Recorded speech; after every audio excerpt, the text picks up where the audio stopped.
Olá, meu nome é Vladimir, eu sou médico neurologista da equipe de doenças neuromusculares da Unifesp, setor de investigações nas doenças neuromusculares da Unifesp. Vou falar um pouco a respeito dos sinais e sintomas da doença de Charcot-Marie-Tooth, a CMT. Ao longo dessas apresentações, todos terão oportunidade de verificar todo o processo diagnóstico que é necessário e é utilizado pelo médico neurologista, o médico geneticista na avaliação de pacientes com suspeita da doença de Charcot-Marie-Tooth. E justamente por utilizarmos o termo suspeita, é fundamental entendermos o que suscita a possibilidade de se pensar na doença de Charcot-Marie-Tooth. Então, para iniciar, falar um pouco sobre Charcot-Marie-Tooth, é necessário entendermos o substrato em cima do qual ocorre essa condição clínica.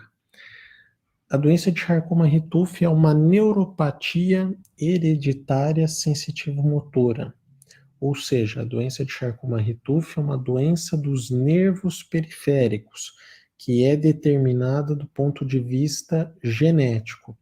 Nem sempre é uma condição clínica hereditária, no sentido de existir uma transmissão obrigatória de uma geração para outra, dependendo, logicamente, do padrão de herança envolvido, mas ela é geneticamente determinada para aquele indivíduo, pelo menos em relação a isto.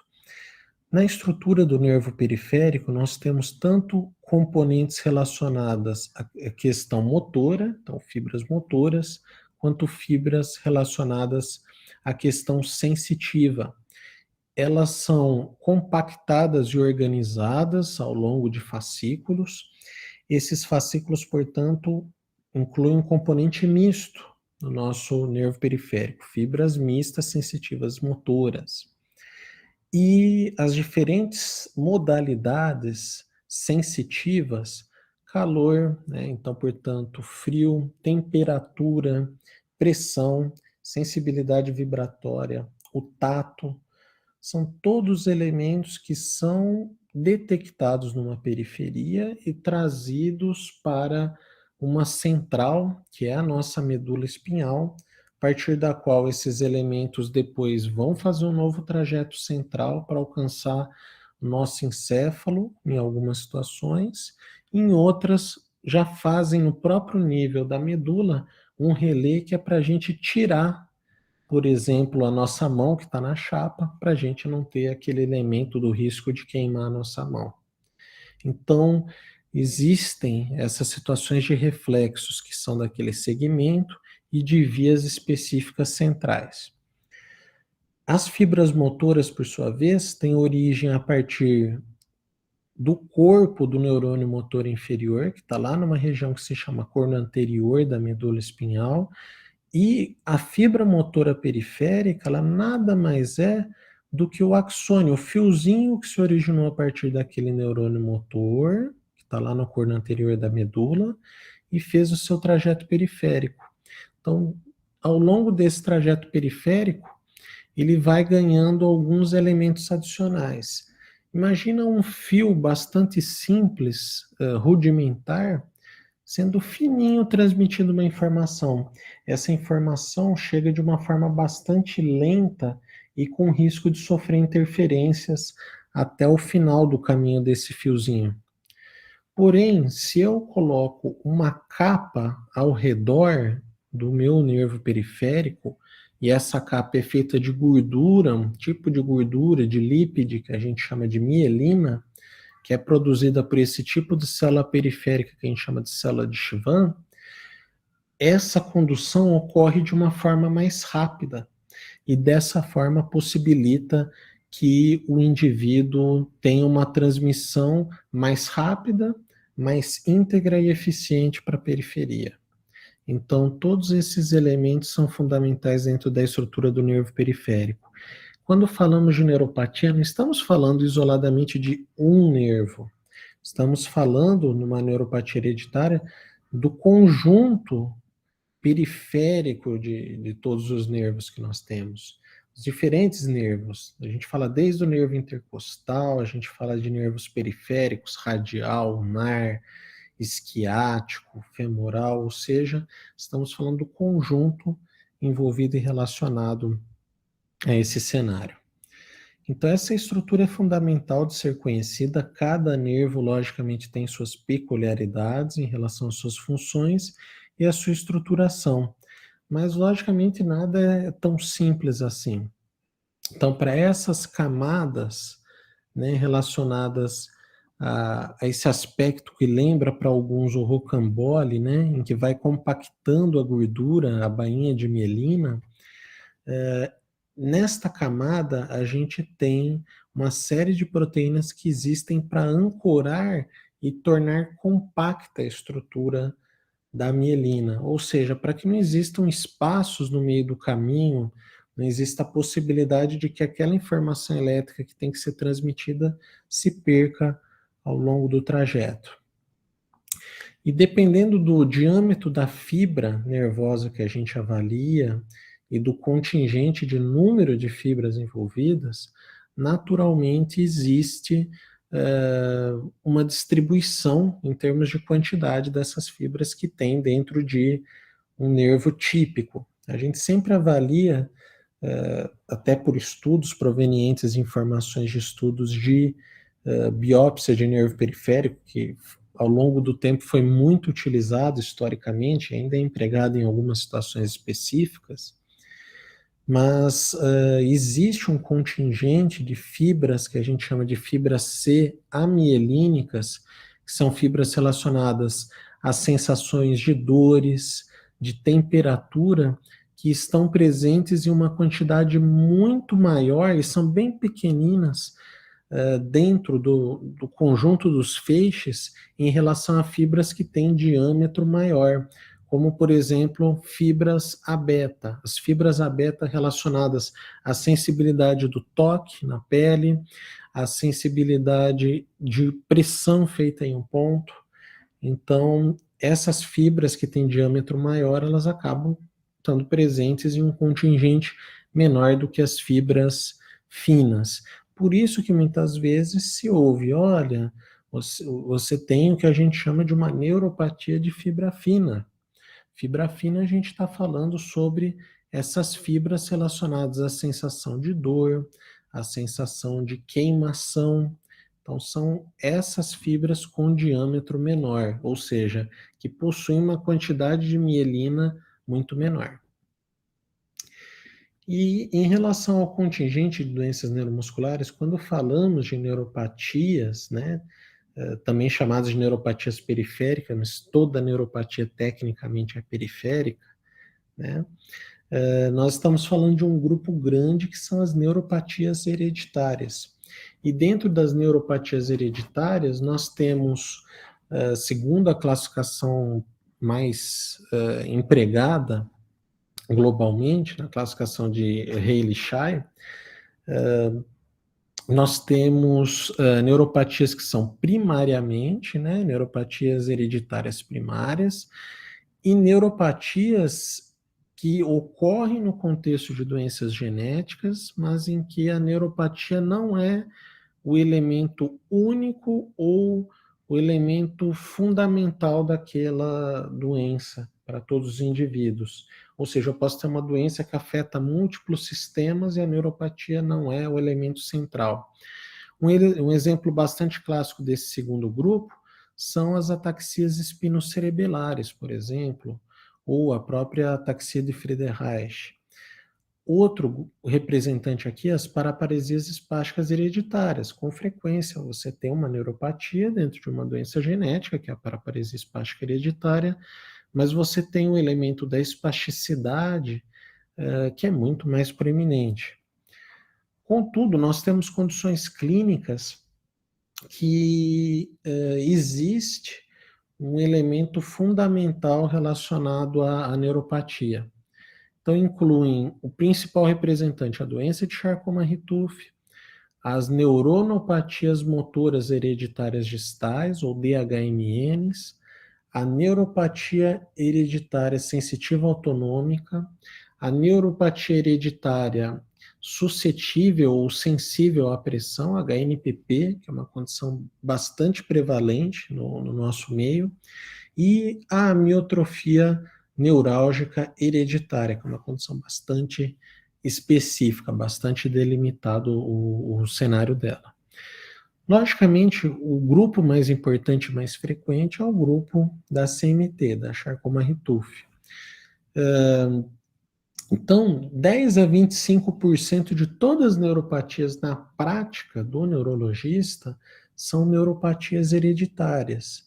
Isso é fundamental porque faz toda a diferença na linha de raciocínio que é utilizada pelo neurologista na investigação desses casos. A maioria dos casos apresenta uma característica semelhante de serem polineuropatias simétricas, ou seja, um lado parecido com o outro, predomínio distal, tanto sensitivo quanto motoras, e com uma progressão lenta ao longo do tempo. Não significa que tenha pouca progressão, significa apenas que é uma progressão que tem uma taxa mais lenta do que outras condições neurológicas. Por exemplo, se compararmos com a própria esclerose lateral amiotrófica, ela. E a doença de Charcot-Marie-Tooth é o principal tipo de neuropatia hereditária na prática clínica do neurologista. E cresce tanto esse grupo relacionado às neuropatias hereditárias, de forma que anualmente é necessário uma atualização por parte do grupo de estudiosos da World Muscle Society, que faz uma atualização quanto aos aspectos genéticos que passaram a ser conhecidos ou reconhecidos como genes causadores de uma doença genética que a gente diz monogênica, ou seja, um gene único responsável pelo quadro clínico. Para se ter uma ideia, todo mês de dezembro de todo ano existe uma atualização dessa classificação. E para se ver como a tarefa relacionada a classificar uma doença neuromuscular é difícil, 2018, 2019, falávamos em 884 doenças monogênicas relacionadas ao genoma do núcleo. Aqui não são incluídas doenças do genoma da mitocôndria. A mitocôndria tem um DNA próprio dela. Na época, 492 genes diferentes relacionados a essas 884 doenças. Para 2021, a atualização já passava das 1.000 doenças, 1.079 doenças, com 608 genes distintos relacionados. Ou seja, a gente está falando de um universo que cresceu muito, praticamente a gente acaba tendo aí um aumento de mais de 20% do total de condições clínicas ao longo de 2, 3 anos. Isso é muito, isso mostra o quanto a medicina relacionada à área genética vem revolucionando os conhecimentos, né?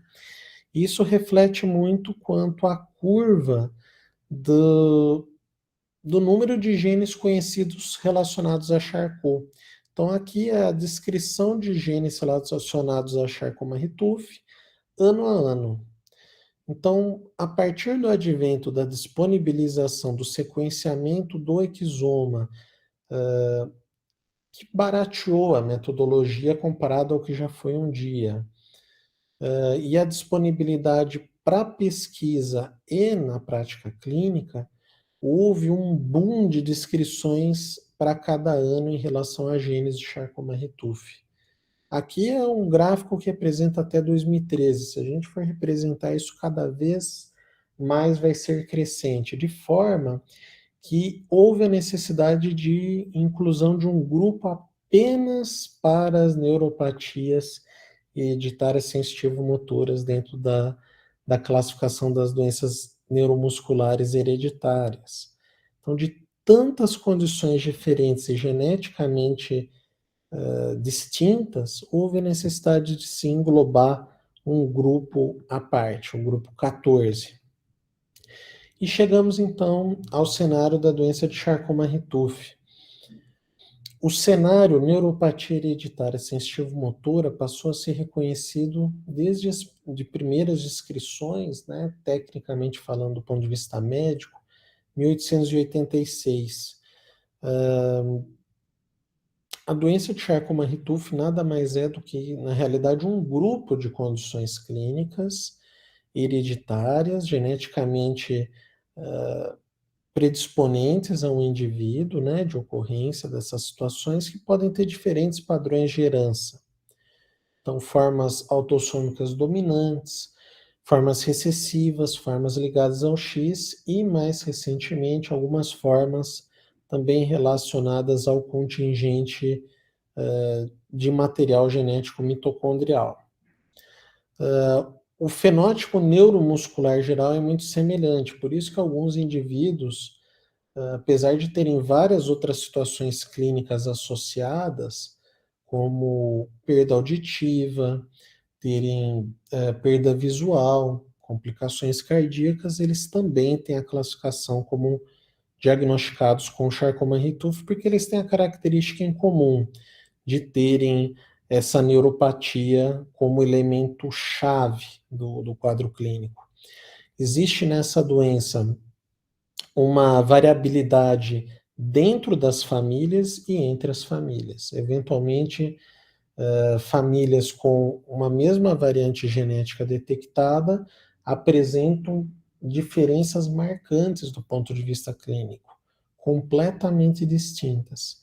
Enquanto dentro de uma mesma família, você pode ter, por exemplo, um pai menos acometido do que um filho, ou o contrário também sendo válido. Então, dessa forma, ainda muitos elementos referentes ao que a gente chama de correlação de gravidade e complicações em relação ao genótipo, ao subtipo de Charcot-Marie-Tooth, ainda não são completamente reconhecidos. Por que falamos o nome Charcot-Marie-Tooth? Temos aqui Jean-Martin Charcot, pai da neurologia moderna. Charcot foi o grande influenciador do método de uma boa avaliação neurológica, que é fundamentalmente observação.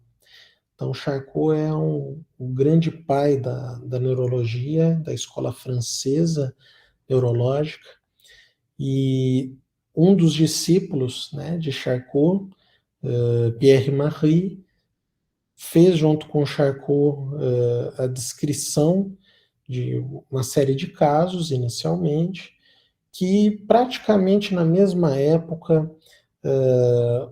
o Sir Howard Henry Tooth fez a descrição também de casos na Inglaterra e agregando, acoplando esses casos, hoje a gente chama de Charcot-Marie-Tooth, CMT, porque eram casos referentes à mesma situação clínica. Logicamente, a gente não tem como dar certeza do subtipo genético que eles descreveram. Em termos de prevalência, o mais comum, sem dúvida alguma, Charcot-Marie-Tooth tipo 1A, mas não necessariamente eram casos apenas de Charcot-Marie 1A. Ao longo do tempo, muitas classificações foram utilizadas para se falar do grupo de doenças Charcot-Marie-Tooth, e os elementos que são utilizados são fundamentalmente elementos neurofisiológicos e genéticos. Então, neurofisiológico, através de achado que a eletromiografia nos mostra, especialmente na fase que chamamos de estudo de condução nervosa motora e na fase do estudo sensitivo. Então, falamos em Charcot-Marie desmielinizante e em Charcot-Marie axonal. Apenas com esses dois elementos, nós dividimos em grupos especiais de Charcot-Marie. As formas desmielinizantes incluem Charcot-Marie do tipo 1, que é uma forma autossômica dominante, Charcot-Marie do tipo 4, que é uma forma autossômica recessiva. Também temos a forma do tipo 3, que pode ser dominante ou recessiva, corresponde ao que se denominava previamente, de uma forma mais ampla como síndrome de Dejerine-Sotá. E temos também as formas ditas intermediárias de Charcot-Marie e as formas ligadas ao X, ao cromossomo X. Então, essas são as formas desmielinizantes. As formas axonais, por sua vez, incluem as formas de Charcot-Marie do tipo 2, que podem ser tanto dominantes quanto recessivas, dependendo do tipo genético específico relacionado, assim como um gene específico da mitofusina pode se relacionar aos contextos de Charcot-Marie-Tooth do tipo 5 e do tipo 6. Do tipo 5, se o indivíduo tiver paraparesia espástica junto, e do tipo 6, se ele tiver atrofia óptica. Hoje nós temos outros genes conhecidos, né? Outros genes em que já se estabeleceu a possibilidade de ocorrência de paraparesia espástica e de atrofia óptica, e que, portanto, ampliaram o grupo 5 e 6, não apenas a situação do gene da mitofusina. Então, aqui estão representadas as formas desmielinizantes e as formas axonais de Charcot-Marie-Tooth.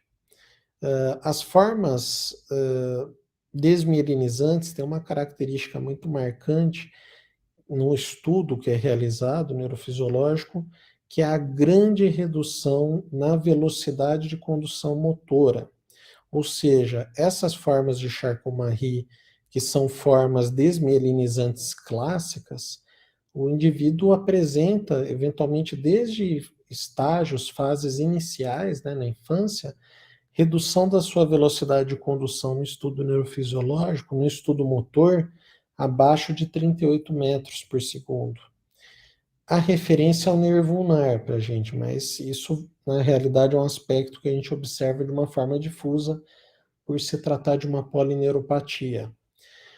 As formas intermediárias são as formas em que a velocidade de condução se encontra entre 38 e 45 metros por segundo.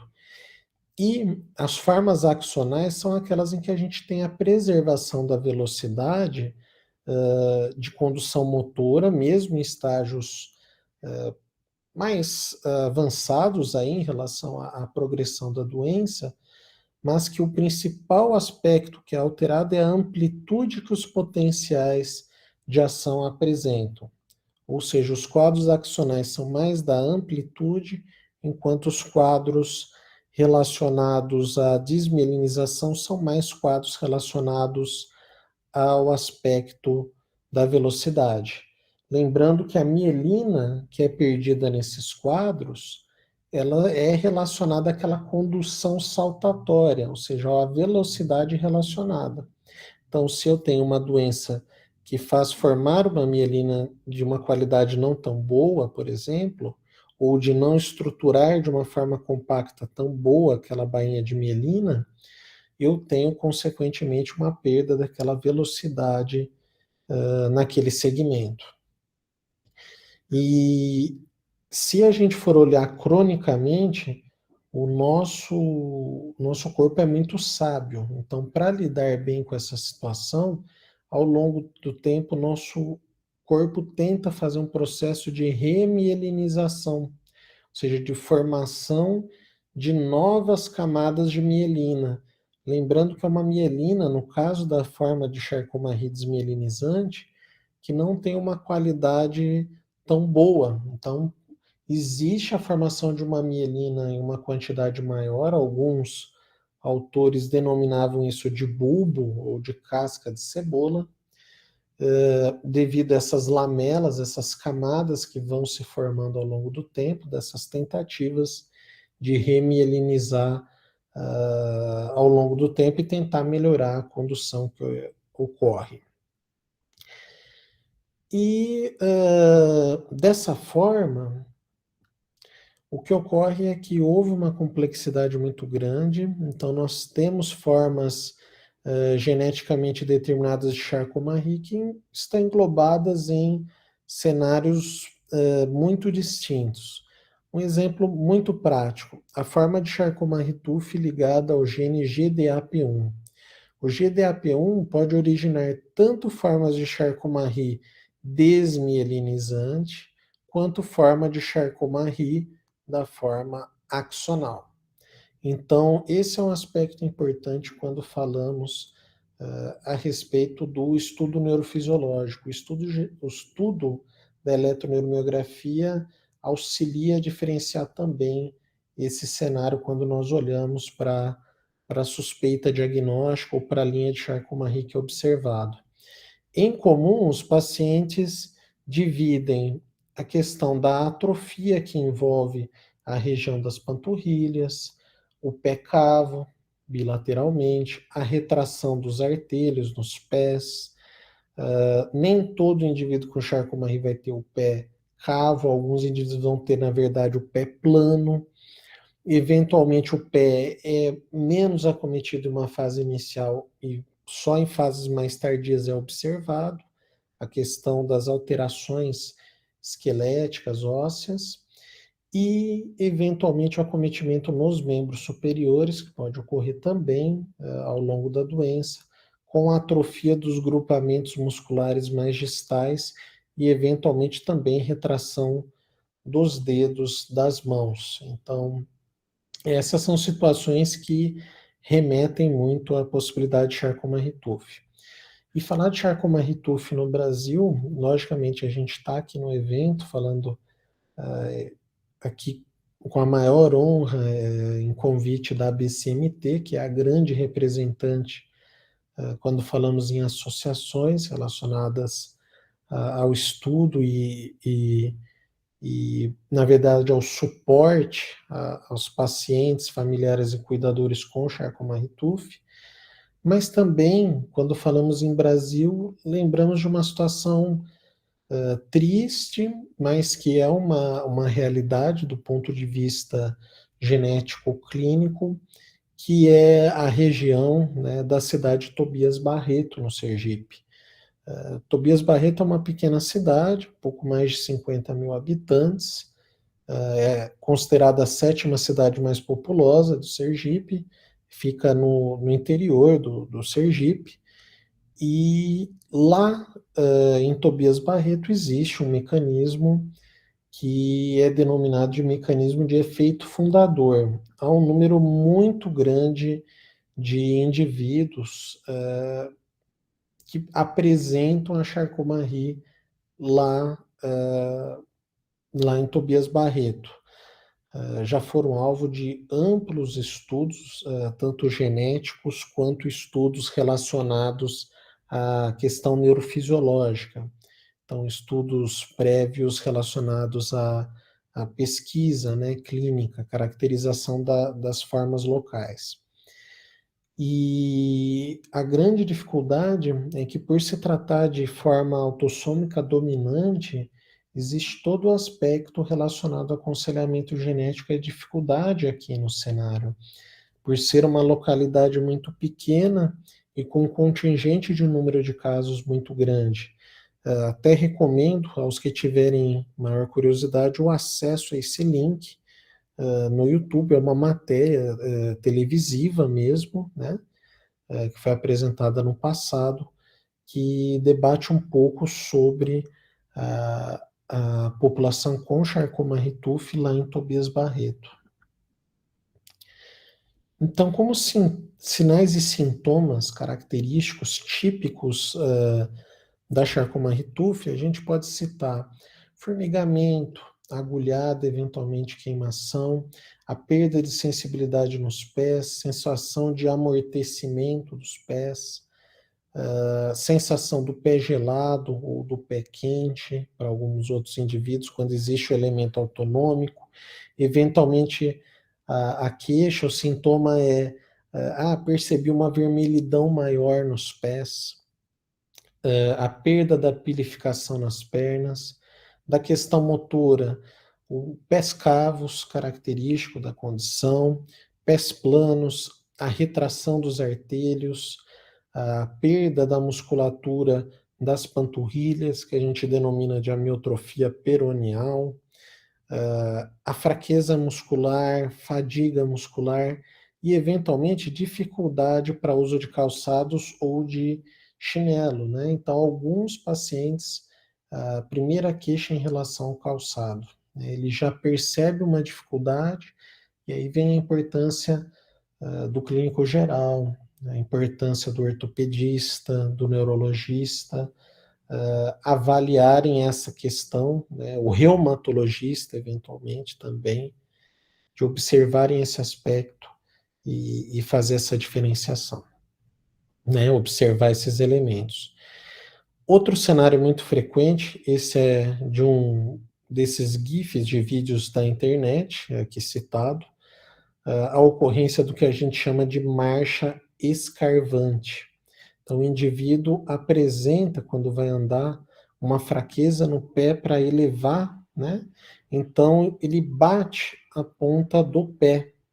E quando ele bate essa pontinha do pé, o calçado fica, logicamente, desgastado na região em que ele bate, e quando ele está sem o calçado, origina esse aspecto que a gente chama de marcha escarvante, que é muito característico das pessoas que têm neuropatias, né, que apresentam neuropatias. Mostrando aqui a atrofia distal nos membros superiores, um pouco de retração já no polegar, o pé cavo, a atrofia peroneal. Veja que é descrição do Shadok em 1900, extremamente antiga, mas muito bem representado do ponto de vista da importância clínica. O pé cavo, representação feita pelo Dr. Duchenne lá atrás, pé cavo, retração de artelho, mostrando o aspecto típico da Charcot-Marie também. E lembrar, como foi comentado em aspecto importante, que o pé cavo não é um elemento específico para o diagnóstico de Charcot-Marie-Tooth. O pé cavo, como será abordado na apresentação dos diagnósticos diferenciais da doença de Charcot-Marie-Tooth, é um achado que pode ocorrer em uma série de situações de neuropatias, inclusive de condições que não são neuropatias. Então, um exemplo bastante prático, um grupo de condições clínicas que se chamam miopatias distais, o indivíduo pode apresentar achados clínicos que lembram a doença de Charcot-Marie-Tooth. Indivíduos que apresentam as neuronopatias motoras hereditárias distais, as DHMNs, podem apresentar elementos clínicos que remetem à doença de Charcot-Marie-Tooth. Então, veja como é um número muito grande de situações clínicas. O médico pondera uma série de aspectos para se pensar em uma situação e não em outra, dentro da rota de investigação diagnóstica. Algumas dicas clínicas, logicamente, como eu comentei, suscitam para o médico a possibilidade da ocorrência de Charcot-Marie ou não, né? E de um subtipo em relação ao outro. Então, um exemplo bastante prático. Quando nós temos Charcot-Marie associado a síndrome nefrótica, um problema no rim, especialmente uma forma que se chama de GESF, glomerulosclerose segmentar e focal, uma forma de Charcot-Marie chamada INF2, é a forma mais característica relacionada a esse achado. Quando nós temos Charcot-Marie associado a catarata, existem algumas formas mais relacionadas, especialmente a forma do gene DNM2, tanto na sua apresentação intermediária quanto na forma axonal, quanto do gene CTDP1, esse gene relacionado à forma desmielinizante.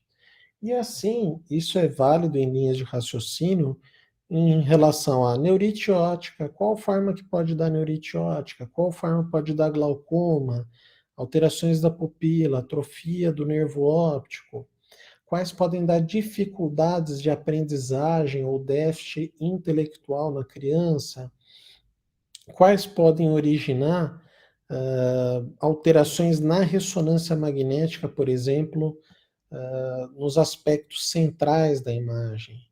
Então, esses dados são muito importantes e fazem o neurologista diferenciar essa linha do que é observado.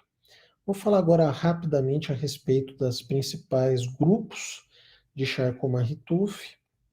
Então, falando um pouquinho do Charcot do tipo 1, é o denominado forma clássica de Charcot-Marie, é a forma mais comum de neuropatia hereditária, ela é 2 vezes mais comum do que a forma axonal do tipo 2, e em termos de frequências nas diferentes populações, engloba de 50% a 80% dos casos de Charcot-Marie. É aquela que é muito mais comum do que as outras. O fenótipo é o típico fenótipo de Charcot-Marie-Tooth, o aspecto que os neurologistas mais antigos denominavam de aspecto em garrafa de champanhe invertida. Eles observam, né, com frequência um aspecto de semiologia e tentam relacionar dados para que se pense no diagnóstico da doença. E esse foi um aspecto que no passado se valorizou muito. O que é importante citar é que, apesar de ser a forma clássica, 2/3 dos indivíduos apresentam um componente distal nos membros superiores também, com perda muscular, e podem ter achados de insuficiência respiratória em algum momento da evolução da doença. Então, é muito importante aquilo que eu sempre comento do acompanhamento multidisciplinar para todos os pacientes, independente de apresentarem sintomas ou não da doença. 1/3 desses indivíduos apresentam um componente de tremor, que quando está presente, a gente chama de uma variante de Roussy-Lévy. Então, se eu tenho esse elemento presente, a gente chama de Roussy-Lévy. Com frequência, o neurologista detecta ao exame clínico a presença de espessamento de nervos periféricos nos braços, na região posterior da orelha, ou seja, elementos que ao exame clínico são bem perceptíveis. Existe uma forma de Charcot-Marie-Tooth que é muito clássica a descrição, que a gente denomina de doença ou síndrome de Dejerine-Sotá. Essa forma ela tem início bem mais precoce do que as maiorias de formas de CMT.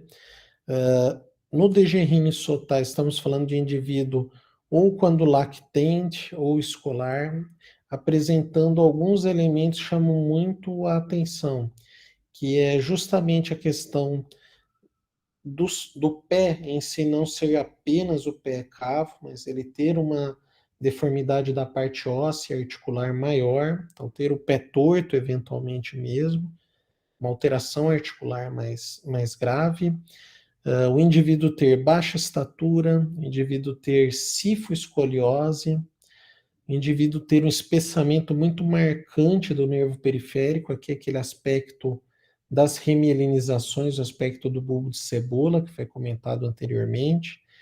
Esses indivíduos podem ter surdez de uma forma mais proeminente também. E temos tanto apresentações no sentido recessivo quanto dominante. E os genes relacionados a esse cenário desmielinizante do Dejerine-Sotá são genes que se sobrepõem ao aspecto genético da CMT do tipo 1. Então, é fundamental aqui o papel que nós temos em relação a pensar também na possibilidade de CMT nessas formas mais graves precoces. Falando de forma desmielinizante mais precoce, o outro grupo é a forma de Charcot-Marie do tipo 4. Então, a forma do tipo 4, a grande diferença é que ela é uma forma recessiva, diferente da forma tipo 1, que é uma forma dominante, e que ela é muito mais precoce. Algumas peculiaridades desse fenótipo chamam realmente muito atenção, como paralisia diafragmática, paralisia de prega vocal, a surdez, que pode ser mais significativa nesses pacientes, e o aspecto de que, com frequência, é observado o componente de consanguinidade nesses pacientes. Então, eles, com frequência, têm algum grau de parentesco entre os pais. Então, ocorre muito mais em populações geneticamente fechadas, né, menores. Então, a população Amish é uma em que ocorre mais, a população Ashkenazi tem uma prevalência maior também, ciganos búlgaros têm uma frequência maior, mas isso não é restrito, além de não precisar sempre a existência de um elemento de consanguinidade. Mas são formas, em geral, raras, né? Um grupo que tem tido uma expansão grande, mas representa, em termos gerais, menos de 5% das formas de Charcot-Marie-Tooth. E geralmente os estudos de condução sensitivo-motora têm francas reduções da velocidade, mais intensas do que aquelas que a gente observa na forma do tipo 1. Falando das formas axonais, as formas axonais, então a gente fala fundamentalmente do grupo do tipo 2, a maioria das formas são dominantes, 1/3 de todos os casos são relacionados ao gene da mitofusina. É o gene mais comum, é o mais estudado e é um gene do genoma nuclear relacionado a uma disfunção mitocondrial. Então, vem aqui aquela interface que foi citada anteriormente a respeito da importância energética e da mitocôndria na gênese da doença de Charcot-Marie-Tooth também. Acredita-se que 10 a 15% dos casos, isso varia muito de população para população, se relacionem a formas axonais de Charcot-Marie.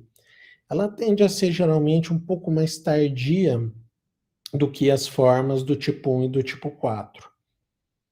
Algumas peculiaridades: os pacientes podem ter sinais de liberação piramidal, podem ter alteração da substância branca no estudo cerebral, né, na ressonância magnética, e outras complicações, como ataxia cerebelar, por exemplo.